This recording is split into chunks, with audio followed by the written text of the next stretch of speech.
Man, you never want to follow an awesome student representative. But first, I want to thank Governor Lee for this proposed $1 billion investment in education. I mean, I'm a fourth-generation Tennessee educator, and this is significant. So thank you for making this effort. As the chair of the Chamber of Commerce Subcommittee, had the privilege of working with some really smart people, some really engaged folks that were very opinionated based on their constituency. You know, they say opinions are like noses, everybody's got one. Well, when it comes to education funding, everybody's got at least 3 opinions that they want to share. So my committee worked very hard. I'm very proud of the work they did, and through that process, even though there was a lot of opinions, one thing we all agreed on, and really all the folks I've talked with within my constituency, is that a student-based funding formula is the way to go for our state. From the rural perspective, there are unique challenges to every student demographic, and so that's no different with rural students, and the opportunity to meet some of those needs and meet students where they are is an opportunity that we haven't had in this state before, whether it's rural students, urban students.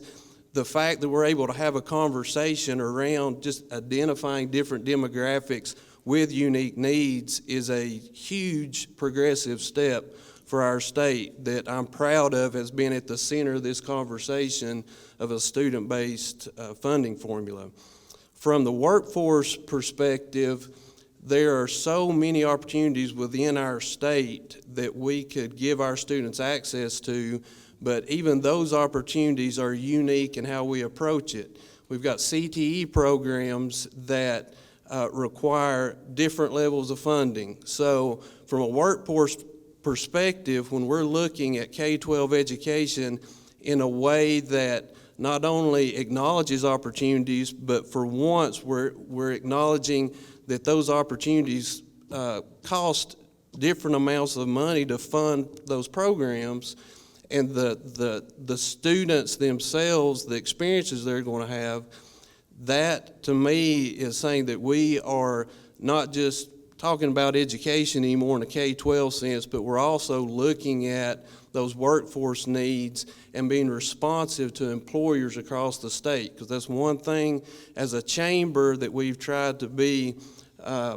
very responsive to in our membership and helping them create those talent pipelines to those jobs and to those opportunities. And if we don't do something significant in some of those areas and focus on those unique individual needs of each student's pathway into those pipelines, we're not going to see the results that we need to keep up with the workforce demands. So as from a rural perspective, from a workforce perspective, a student-based funding formula definitely makes the most sense. And again, as a fourth-generation educator, the timing of this was pretty interesting. I came across an article that my daddy wrote in 1974 about individualized education as a instructional method. And back then it was so revolutionary, he had to put an article in the paper about it to explain it to parents. And we've had individual instruction as a methodology for a long time.